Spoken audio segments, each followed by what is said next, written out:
Hi, everybody. Thank you so much for joining us this evening for our first annual mental health panel. My name is Ashlyn Woods. I'm a 2 out here at UB. I'll be moderating tonight's conversation. And fun fact, actually, I organized a mental health panel when I was at UB during undergrad on March 12th, 2020, which was the day that everything shut down. And it was actually up here on the 12th floor, too. So it turned out to be a really nice event nonetheless, and I'm very happy to have the ability to bring it back. And hopefully this won't be the first time that the SBA will be hosting it. This should be something that we should have every year. First, I'd like to thank each of our panelists for joining us today.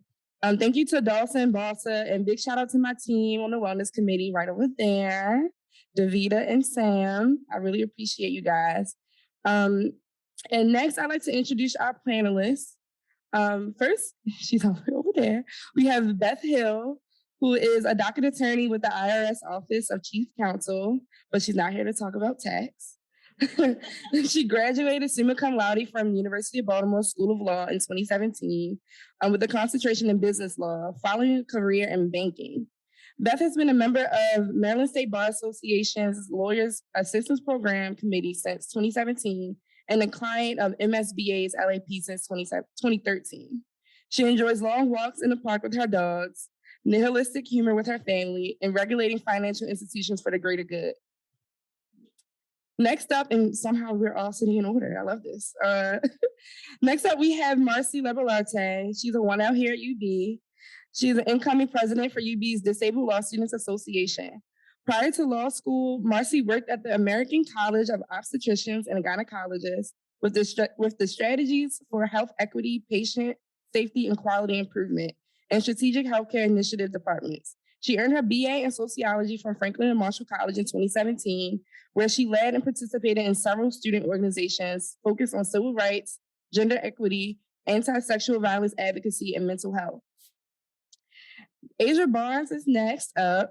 She's a 2 out here at University of Baltimore School of Law. She is a Fannie Angelo Scholar, a member of the Black Law Students Association, a member of GWAC's Women's Lawyers Division, and a current law clerk for Judge Alexander Williams Jr. Asia earned her BS in criminal justice with a concentration in social justice from Bowie State University in 2020, where she also founded her nonprofit community organization, the Hope to Help Project. Next up, we have Professor Keys, formerly directed the Immigrant Rights Clinic.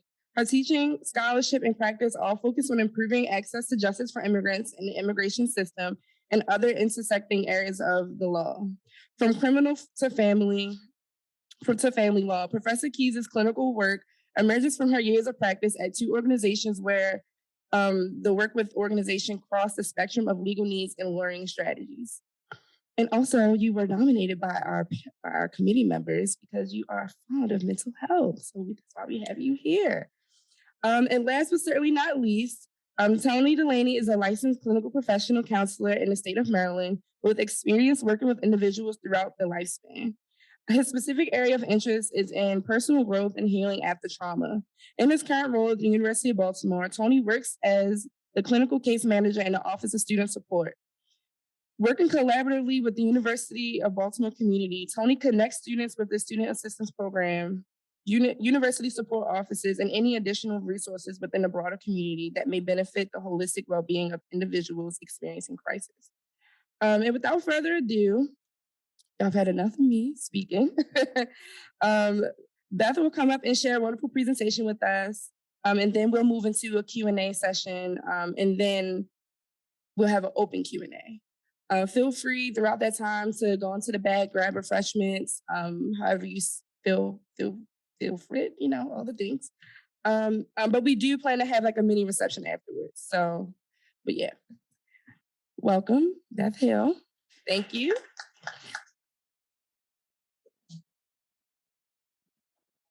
Everybody, I'm hoping the people on Zoom can hear me okay. I do tend to project. My name is Beth Hill, as you so beautifully introduced me. I have been a client of MSBA LAP since 2013. What does that mean? That means at orientation, they scared the crap out of me, and I called them immediately and said, please, I have a checkered past. So in my past, I'm in recovery. I've been clean and sober for over 15 years now. It'll be 16 years in June. I walked into law school as an older student with 7 years clean and sober. So it was terrifying to me to think about having to walk into these halls and do all of this work and have it all be wasted because I made some terrible choices in my past. So I'm going to tell you today about the fantastic Maryland Lawyers Assistance Program Committee. I am a committee member. I joined the committee immediately after graduation. They invited me because I was so communicative and so scared about not being able to practice law. So what the Lawyers Assistance Program Committee is, we offer free confidential counseling. We have a licensed clinician on staff that can help you with any short-term immediate stress things. We work for Maryland lawyers, judges, and law school students. We have a network of counselors. We can make a referral for you. We can help you with answering bar questions, that dreaded question where they say, have you ever done something questionable? They can help you with that. We offer peer support. There's a number of people like myself on the committee that if you maybe are facing a chemical dependency or a mental health issue, we have people who have been through that and who are practicing law. So we can talk to you about exactly what it is that you're going through from a perspective that we share with you. And finally, one of the most amazing things is we have is a Bates Vincent Fund, which provides financial assistance for mental health treatment. So if you or somebody you know is truly struggling, you may not have to come out of pocket for that. And that's huge.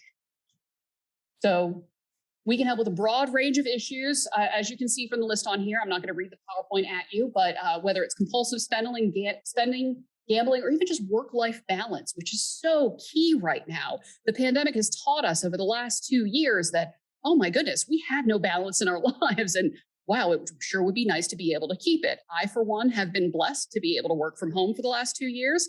This is one of my few outings since. I have a lovely home office. It's great. I never want to leave. So one thing I want to really reassure everybody of is that we are wholly confidential. Anything you say will not be held against you in a court of law. It will be held in and kept in trust. We are all bound by this rule.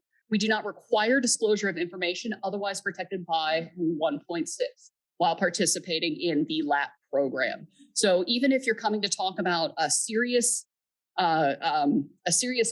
addiction, for example, we're not going to go running to the bar and tell them that you told us that. That being said, LAP does also partner with the Board of Law Examiners. We do partner with them so that when it is time for you to do that character and fitness information, we can vouch for you. There is a toll-free confidential helpline. There's contact information. Lisa Kaplan is our licensed clinician. She is also the director of LAP. She would be here today, but for her inability to be everywhere at once. So the best way to contact her is email. She has office hours in schools, both here and at the other law school in Baltimore. And she can help you with any short-term thing you've got going on, or she can get you a referral. One other resource for everybody is the lawyers-specific AA group. This is on Thursdays. If you have an issue, if you know somebody who has an issue, this is limited to legal professionals. So you're not going in and feeling like you don't fit in. And they do have a virtual hybrid version you can go on to. So this is why we do this. If you look at this slide, you see how many more people have problematic drinking that are in the legal profession. That's 21% compared to 6.4% of the general population. There are 32% of attorneys under 30 years old who have problematic drinking. And that's possible dependence. That's all those issues that arise as a result of your use of alcohol or drugs, use despite negative consequences, as we call it in the rooms. Some mental health statistics, not to scare anybody, but before law school, just under 10%.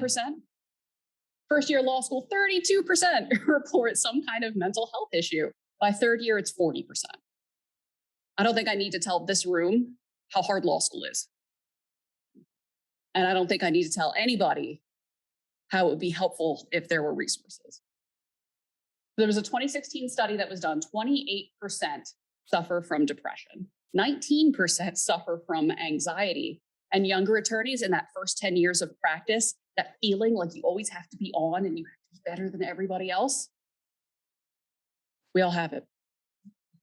The legal profession, unfortunately, ranks 4th in suicide rate. I think we're right behind dentists. And male attorneys are 2 times as likely to commit suicide. These are sad. These are heavy things to think about. But let's add it to the bonus statistic that the ADD is higher amongst lawyers.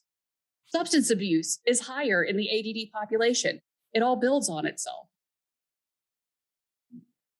So here's one of the reasons why.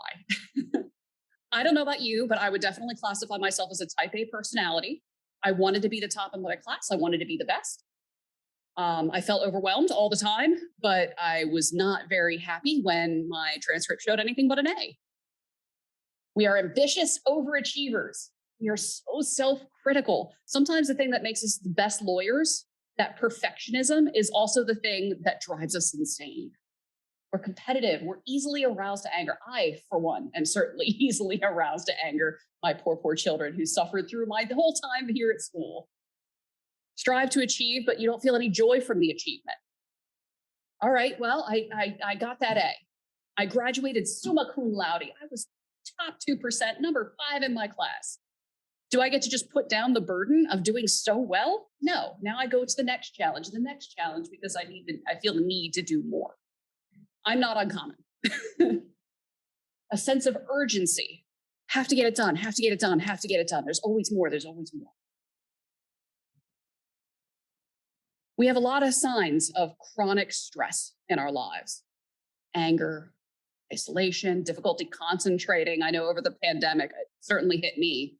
And that might have something to do with the fact that I've got a TV in my home office, but some trouble making decisions, some apathy, feeling a little flat, not feeling very connected. I had some difficulty connecting to some of my classmates when I was here because I had a different experience. I was working, I had kids. It was different. So I kind of didn't care about their struggles as much as I maybe should have. And anxiety, worrying, the heart palpitations. I knew that I studied hard for the bar. I knew that I was acing the practice exams. I knew that I was writing very good essays. They can always be better, but I was doing good. And yet I fretted more than I ever have when I was getting ready for the bar. It happens. So here's where LAP recommends you take this. Think about self-care. Think about acknowledging that you have the anxiety, acknowledging that there is no such thing as perfection, acknowledging that there is such a thing as good enough. Avoiding solving problems with addictive behaviors. I may be a poster child for that, but it is so easy to substitute one set of problems for another. Think about HALT, hungry, angry, lonely, tired. Think about how you're feeling in that moment when you're feeling that overwhelmness, when you're feeling that stress. Get moving. This was actually the recommendation of my bar prep, and I have taken it with me ever since. Getting up and walking around really does clear my head. They suggested jumping jacks. That's a bit too much for me. Surrounding yourself with emotionally healthy people. There's only so much you can do about this, but there is such a thing as healthy boundaries. Because sometimes we do have people who are not healthy. We have people who drain us, who feel like they need you to guide them through every process of their lives, or they need to bounce everything off of you.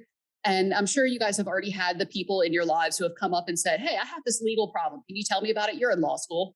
You can help me with that, right? It doesn't stop when you graduate, let me tell you. So healthy boundaries, learning the most important word in the English language, no. And then navigate moving forward. Having a daily routine for me is huge. We talk about touchstones. It's that thing that makes your day yours. That thing that makes you live your day on purpose. For me, it's getting up with a cup of coffee and snuggling with my dogs. I do that and I think about nothing. I'm not thinking about the tasks I have to accomplish that day. I'm thinking about, oh my God, why am I conscious? And it's great because I'm not dealing with any of my stressors. I'm just coming into being for the day. And that's my touchstone. Other people might have a touchstone. They go for a walk at a certain time every day, or they listen to a certain song, or a certain group of songs, or something. Just try not to have that daily touchstone to be a line of cocaine.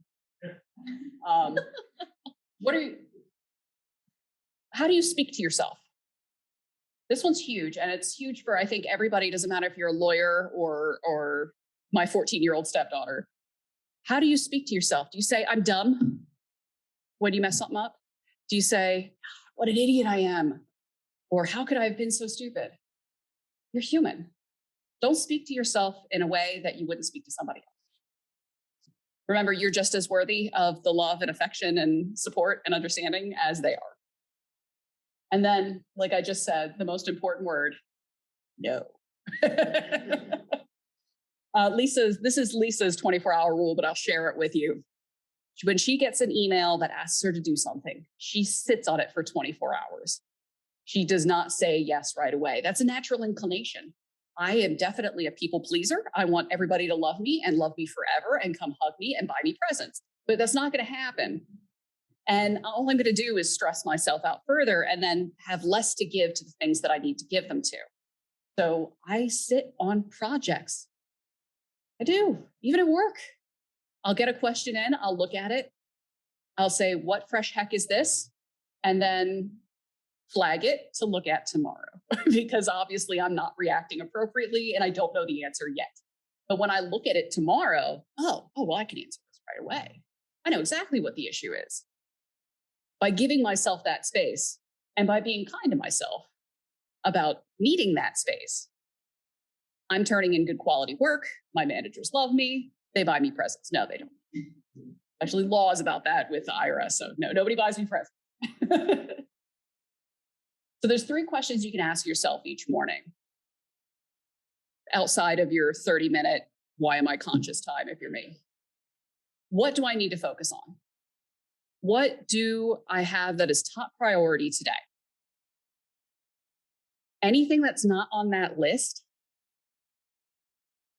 if you feel the need to write it down, but put it somewhere else, if at all possible. What do I appreciate in my life? Gratitude is huge for mental well-being, in my opinion. If I can be grateful for all of the things I've done, I mean, I came from, remember I started off saying I'm almost 16 years clean and sober. Imagine where I was 16 years ago. And now, imagine where I am. I've got an associate's degree. I got a bachelor's degree. I got a Juris Doctor. I graduated at the top of my class. I got directly into the IRS Office of Chief Counsel writing national policy for federal tax. That's huge, right? And I would not have been able to do that if it weren't for the support of people like Lisa and the LAP program, the support of my program, and the support of my family and the people I surround myself with, and the ability to say, no, I don't have the energy for that right now. Which takes me to the next one. What can I let go of? What do I not have control over today? I look at if I really dove in and felt like I needed to control everything in my household, I would get absolutely nothing done. Sometimes I need to let the dishes go. Sometimes I need to delegate and say, you, child, are going to do the dishes today, and they're going to be terrible, but you know what? I can always rinse it off before I use it. What can I let go of? These are, even in school, when we have so many things that are controlling us, it feels like, there are still things you can say, you know what? I can let that reading go today. If I read it today, I'm going to forget it by Thursday. It's going to be gone. I'm going to have to pick it up Wednesday night or Thursday morning anyway. Why don't I just do it then? Organized. So this slide asks if you feel like you could use help. And I think we all could, right? I think everybody could use somebody to help bolster them in those small times. You know, are you anxious or having trouble sleeping? Are you having problems getting your work completed? Are you experiencing emotional numbness? That one, I think, is the normal law school experience, so you can just skip that one. But are you noticing an increase in errors in judgment? Be honest with yourself. I've done stuff at work that wasn't perfect. And I noticed that, wow, I'm not really getting this done right. And I had to step back and regroup. If you answer yes to any of these questions, it would not hurt to pick up the phone to Lisa or talk to a counselor or talk to a religious figure in your life or somebody. You know, it wouldn't hurt. Here are some well-being resources. There's a wellness portal. They've got physical, emotional, and professional well-being tips. It's available to all MSBA members. And I think as law students, you're all members. There's the LAP files, True Tales of Survival. So people know that you're not alone. You can see kind of the gamut of the types of people who have been able to make it through the process you're going through right now and practice law. Like they trust us with a law degree. Crazy. There is a national suicide and depression video. And there are going to be additional resources coming out on LAP soon. We're working on a video series for a number of issues. I think I'm supposed to go record one on Thursday. Any questions? Sure. What if your 24-hour rule turns into like 48 hours for a week instead of before you can respond? What if you get caught up in pushing things to the side? How do you stay on top of the pushing things to a side? It really is a process that you'll have to figure out that works for you. So here's how I do it. You know, in where I work, we get 100 questions a day. They come in. We are the policy national office people. We call us the ivory tower, which means we're always dealing with issues of first impression, which means it's always difficult, always. And it is possible for things to start cascading down the list. So I have an established flag procedure where I flag things for a day that I'm going to deal with this. And then if I see that I have something flagged for that day, I'll flag something for the day after. I get it in, I prioritize it, put it aside. That's what works for me, but you'll have to figure out what works for you. It may be sticky notes. It may be fudge. I don't know. Any other questions? Okay. Thanks very much.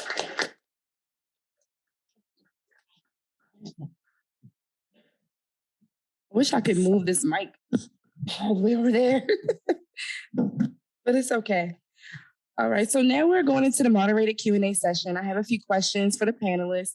You don't necessarily have to go in order of, where you're sitting. If you feel inclined to answer, if you don't want to answer that question, that's okay too. So my first question is, what are your initial thoughts and feelings about the presentation? Like, what is something that stood out to you?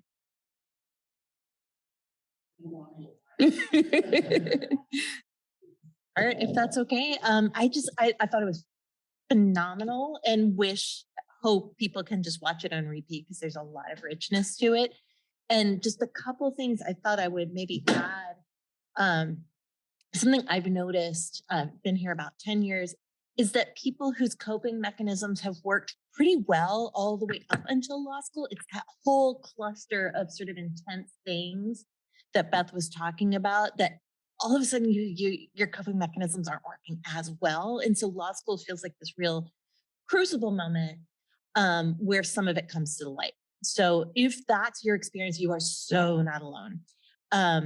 And sort of the flip side of that, I hear so often from students saying, yeah, but it's just law school. I'll get through it. And then on the other side, like that's where there's balance. And that's not true. And so I would just urge anybody who's sort of feeling the beginnings of struggle to see that as an opportunity. Like now is the moment you can start playing around with things like snoozing your email and then realizing, oh, you know what? I snoozed way too long and I'm late, and like figuring out what works and what doesn't work. You have some freedom to try things when you're in law school. I had a couple other things, but I'll stop there for now. Thank you. So copy everything she said, because that's what I would have told everybody to do. But no, the presentation was wonderful. I think a lot of the helpful hints that were given are really useful in any type of profession. And the other thing too, I would say, is to kind of add on to what was just said. What you design now in law school is going to adapt over time. So what you need as an individual, the coping skills that you develop through your time here in this program and in the years during your clinicals and in the time when you're starting off as a professional, is going to change, and that is okay, as is your ability to manage different levels of stress. We are not a stagnant entity. And so as you're working through things, you're going to evolve and change. Your life is going to change as you develop. You're going to have families. You're going to have different roles. Even within these practices that you're going to be joining, your roles and responsibilities, whether it's direct service or more of an administrative role, is going to change over time. And all of that is going to influence how you deal with stress. So just always keep an open mind. Definitely keep an open mind on how you're working through these situations, and always be open to receiving support. And I think another big thing is, and I've heard this in conversations with students, is there's always a fear about reaching out. And what does that mean when I get ready to do my bar exam? What does that mean for when I'm getting ready to apply for jobs? Please know that, this program and everyone on this panel and, the various offices at this institution are here to support you. We're here to help you get through this program, and we want to make sure that everyone here is successful. And your mental health is key, and it's just one piece of being a holistic person and being a successful professional. Thank you.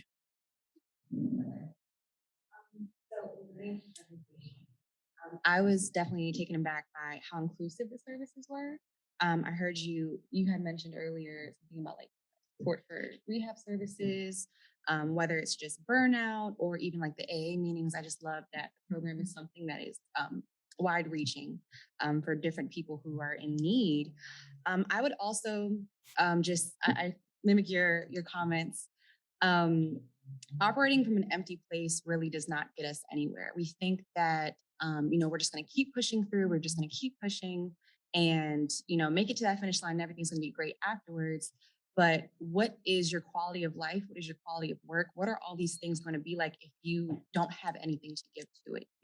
Yes, you're pushing through and you're meeting deadlines and you're submitting memos and things, but if they're not to a standard, you're not actually putting forth anything, that is reflective of the work that you came here to do. So I just urge people to take those moments of mindfulness. I like what you said about you said halt, hungry, angry, lonely, tired.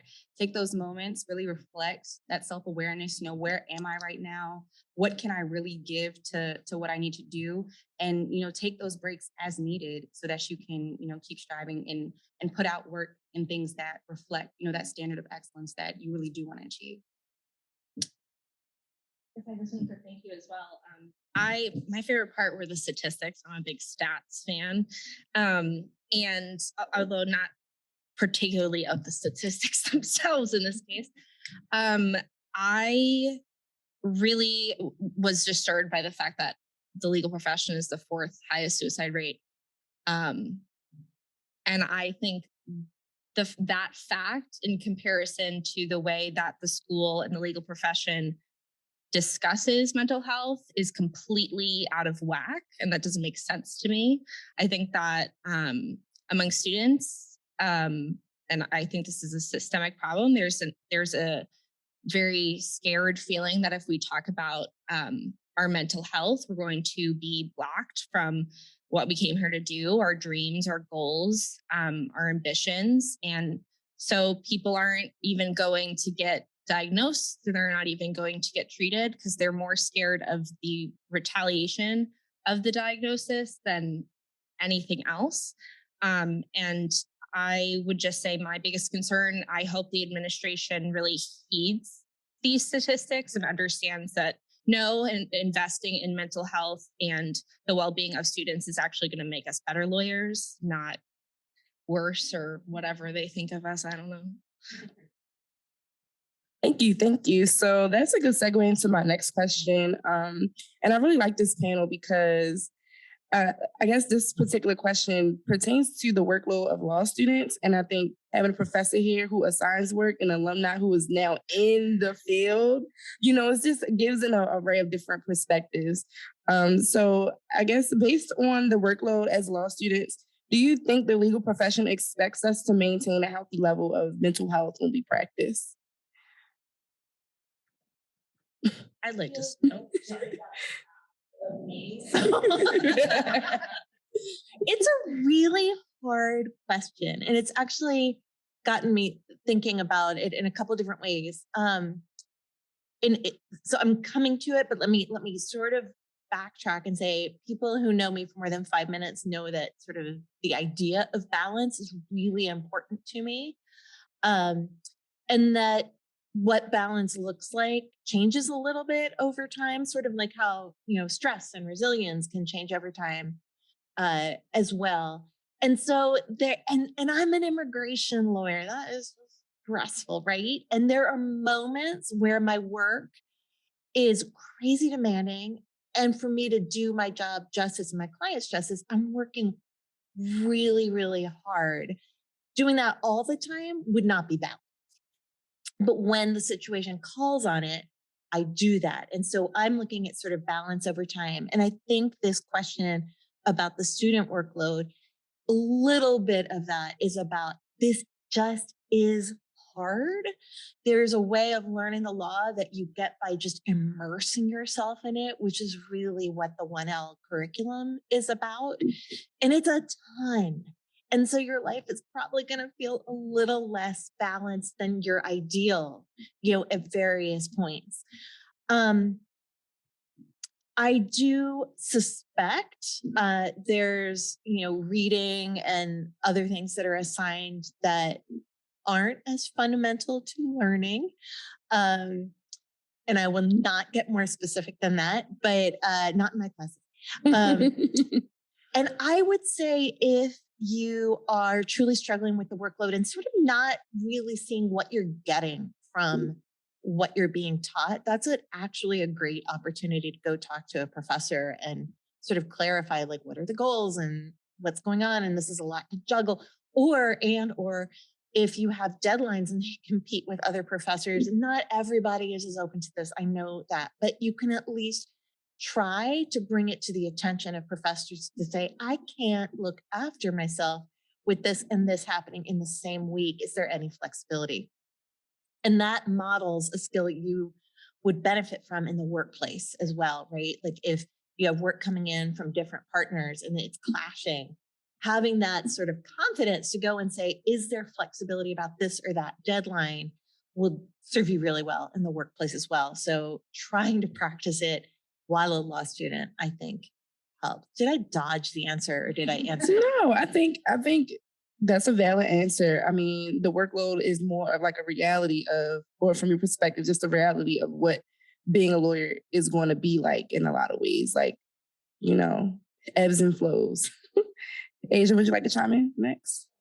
I think for me, like my perspective as a law student, it was difficult drawing the distinction between this is just the reality of law school, it's hard, or, like you can be super intelligent and not, do well within law school. So like, am I just stupid? Like what's going on?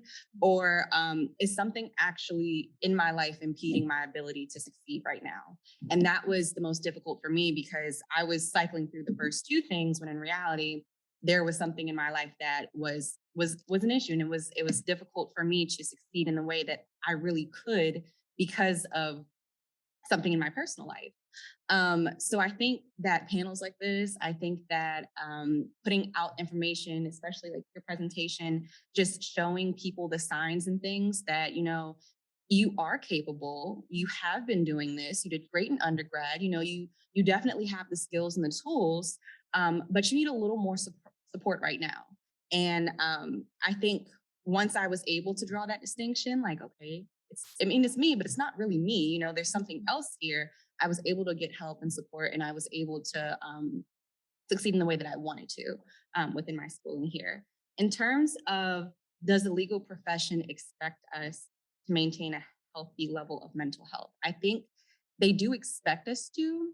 But I just don't think that it's very, I don't think it's as easy as, the expectation is made. I think we're expected to perform, to be produced, and achieve and have results. We are held to a certain standard because we are seeking to be professionals in the field, as we should. But I think that sometimes there's more focus on that production and, what is that GPA like? Big firms aren't going to pick you if you're not this level in your class.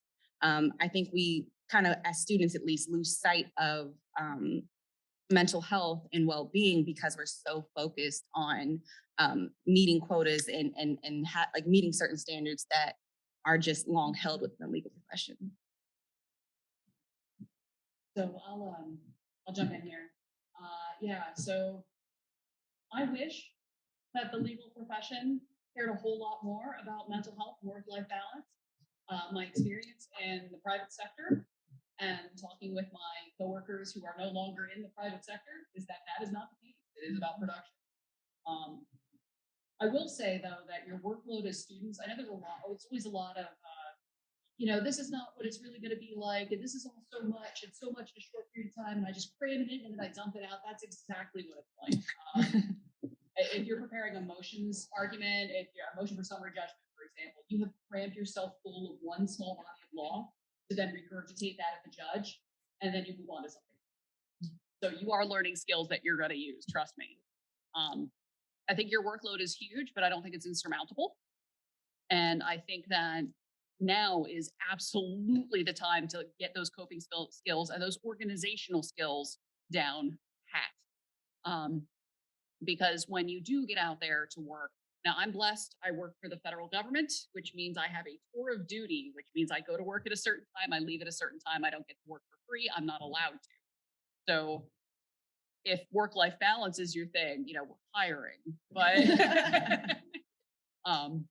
that was actually part of the reason why I chose a federal career, because I know that I know that they have a union. I know I am a director in my chapter for that union. And I know that they are required to care about our mental health and well-being and provide reasonable accommodations and so on and so forth. But in the private sector, it's not so cherry. So now is definitely the time to think about, what parts of your workload you can stand. And remember, whatever your plan was walking in the door doesn't have to be your plan walking out. So there are so many different kinds of jobs you can have. If the constant deadline thing just really absolutely destroys you, you can go do research at Lexis, right? Like there's so much stuff you can do. One thing I always think about in these type of conversations is all the people who are setting up the organizations and the structures that you're going to be working in were sitting in seats just like you 20, 30 years ago.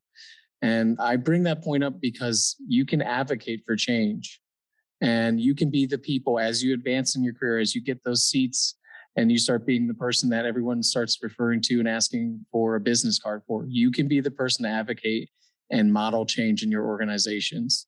And that's something to keep in your mind. These systems are set because people have advocated for them to be certain ways. And obviously some systems are a little bit more flexible, right? So private versus federal, union versus non-union. But at the end of the day, these organizations are created by people. And as you advance in your career, keep that in your mind. Because if it's something you want to see, advocate for it. I read this question sort of vaguely. I think that the comparison is really about reality versus perception. They expect perception to be that we're totally fine. I don't think it really matters what happens behind the scenes. If you're good behind the scenes, that's a bonus. Yay, okay, you're healthy. If you're not, just don't tell us about it. Don't show it to us. And hopefully you don't have a breakdown and lose clients, especially in front of a client. You don't want to have a breakdown in front of a client, God forbid. But when you go home, that's fine. And I think that is one of the biggest problems with the legal profession in general. I think the law school admissions process, the LSAT law school is built on this idea that people can't handle stress. And so we're going to put them in an incredibly stressful situation and the super fragile people won't be able to handle it. And we're just going to see what everybody else does. And I think that's ridiculous. especially being someone who's disabled, having both mental and chronic illnesses, I often get talked about in terms of fragility, about whether I can handle things, whether it's accommodations. I hear all the time, like, well, if you get an accommodation for this, like, how are you going to handle it in the real world? I'm like, well, I've done it before. I'll do it again. Like, I would actually say that I'm more apt to be able to handle stress and pressure because of my disabilities than I'm gonna just like walk out and suddenly, collapse because I'm so fragile. I just can't handle stress. My God. But that's not to say it's not hard, but I think there needs to be more emphasis on education about resilience. Like, it shouldn't be about like, we want to test you and see what happens. It should be, we want to test you and we want to encourage you how to handle stress in the right way. Because white knuckling sort of, right, dumping things and then trying to like move forward and just like keep going at things when you're actually not doing so well is dangerous and leads to burnout. And talk about not being able to do what you want to do, that jeopardizes your future. Sure, yes, please. Because I kind of combining the last two comments, your idea of like go home and cry after the client kind of made me laugh, but also makes me think, wow, things have changed. My first client I had as a 2L, unsupervised. Oh my gosh. And we lost the case. I lost the case. And I held it together, and then went home and wept, right? Just wept. And I couldn't talk to people at the law school because I thought it was shameful. And there was no language around losing, and there was nobody checking in on how am I doing, this little 2L who just lost a case. The guy's fine. He moved to Canada. It's all good. But because we didn't talk about this stuff 20 years ago. And at least we're talking about it, and you guys are putting our feet to the fire in important ways. So I do think it's not happening fast enough, but conversations are shifting. And I think that's really important. The second thing I would add is just to put a little nuance in the idea that like there is an institution with a way of thinking about this. That's not true. There are specific individuals within the law school community who probably would rather never use the phrase mental health. Sure. But there are others who do.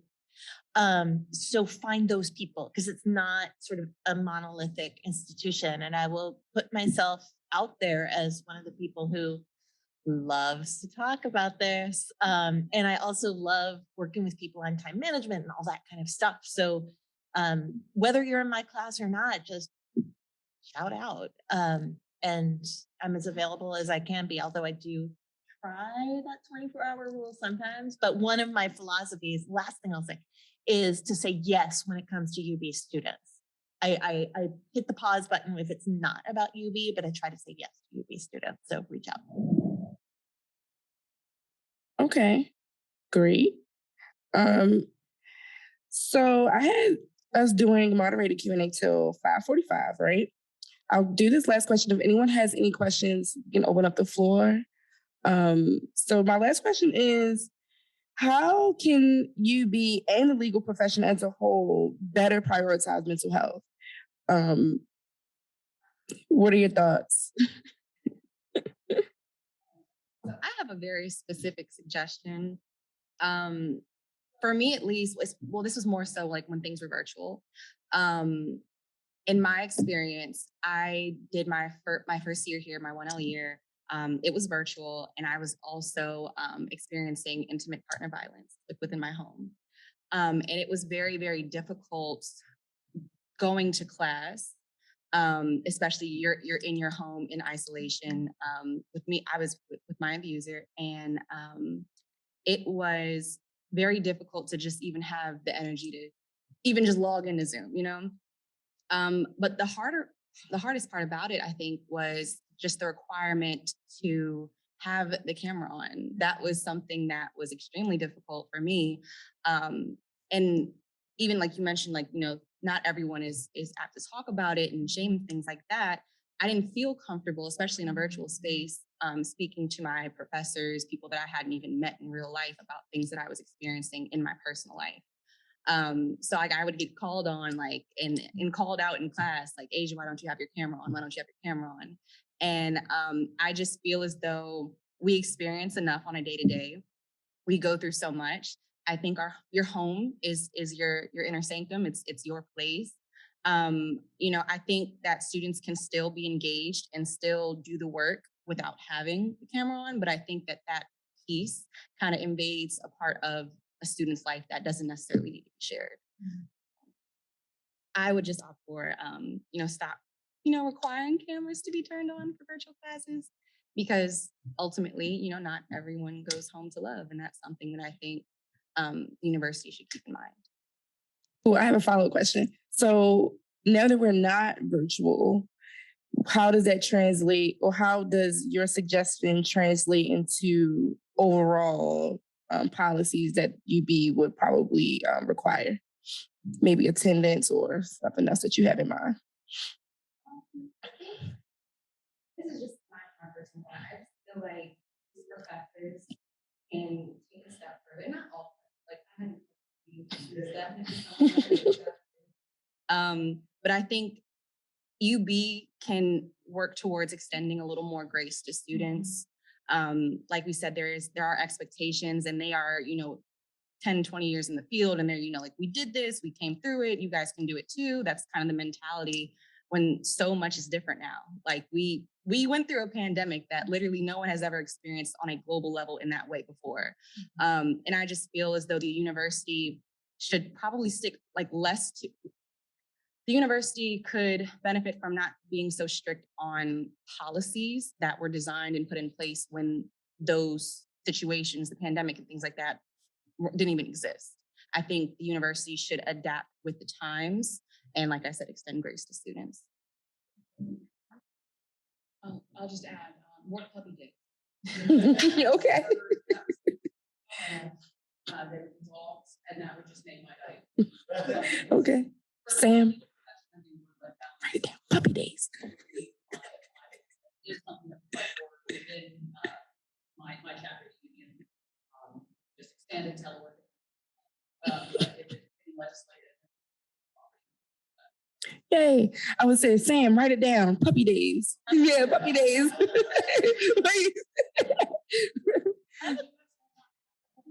We haven't actually since we came back from being online. You're amazing. You'd walk in the building and there were just dogs. We did try. We did try last semester to have a puppy day, but it was hard finding places. It was tough. Because, everything was still kind of COVID. Bring back the puppies. Okay. Got you.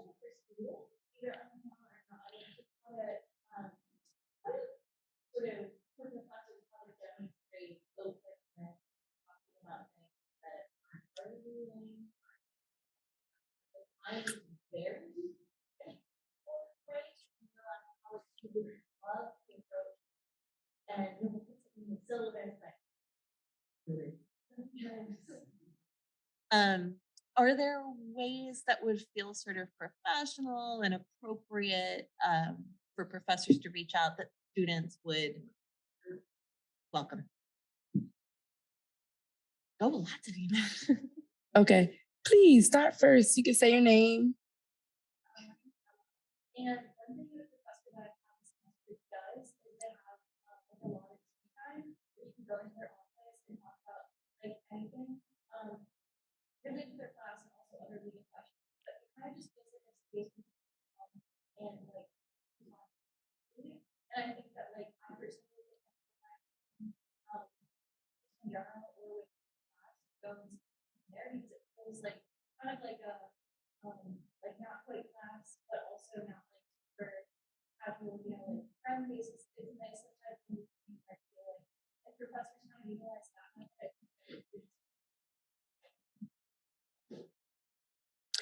I'm sorry, again, before we get to you, Marcy did not get a chance to answer the question. And then we can open up the floor to discussion. I have a whole list of things that I think you can do better. Please share a few. So first off, we need a student health insurance plan. I'm disabled. I pay an astronomical amount of money per month for my insurance, just my premiums, so that I can actually come to school. And it would be really great for the entire community if we had that. I think there needs to be a more transparent accommodations process. As it operates right now, there's like a lot of wink, wink, hush, hush. You got to like talk to like someone in Dulce or like a professor, like a specific dean to understand how to even get accommodations and what is offered. That's got to change. We need a campus health center. I'm actually shocked there isn't one. We're in a global pandemic. We got to get on that. This is controversial, but I detest the attendance policy. I think that I took 4 years off between undergrad and law school, and I feel somehow like I'm being treated like a high schooler, and not being able to take a final, not even take the final and then we'll see. Like you can't even take the final if you've missed a certain amount of absences, no matter what that's for. And I think the remarkable thing about that is with COVID, people got accommodations to be able to attend class via Zoom so they wouldn't miss absences. Now, disabled people who would have loved to be able to use Zoom to attend classes were told no, because you don't have COVID. You just have the regular bad stuff. And that's ridiculous. The good news is that the ABA has officially recommended making Zoom attendance a accommodation that can be requested. So I believe the school is reviewing that policy in August, and I'm very, very hopeful that they will let that happen. And I think that absolutely Asia's suggestion is going to be applicable for the rest of forever because of COVID. I just think it's really important. And something I brought up to the dean when I first got here was, okay, you might not have COVID, but if you show up with strep, and you sit next to me with no mask and strep, and I get strep, and then I have to miss 6 classes because that's how long strep would take me out for. But that person doesn't want to get one missed attendance to go take care of themselves. That's a problem. And that's a big accessibility issue. And just to Professor Keyes's question, I have 2 recommendations. One, I think we need professors to be talking to other professors about why accommodations are so important and about how to talk about them in an open and accessible way. Just because I'm using accommodations doesn't make me quote unquote special. It is putting me on equal ground. It's not giving me extra benefit. It is allowing me to do my best, which is what I deserve to do as someone who got in here just like everybody else. I also had a professor last semester. I really appreciated how he approached conversations about sexual violence.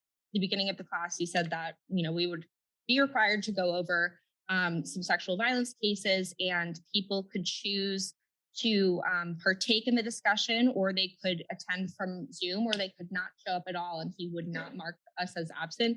And that, as a sexual violence survivor, that was incredibly important to me, and spoke a lot about, I think that is the right way to do it. I obviously have not managed to avoid it, so that's not what I'm trying to do. But I think when you have to relive something horrible, I don't need to do that in a class. Yeah. So thank you. I appreciate that question. Yes, thank you so much to our panelists. So we will open the floor now. I know Delaney, you had a question. I don't know your name next to you. What's your name? Sean. Okay, Delaney, and then Sean can open the floor.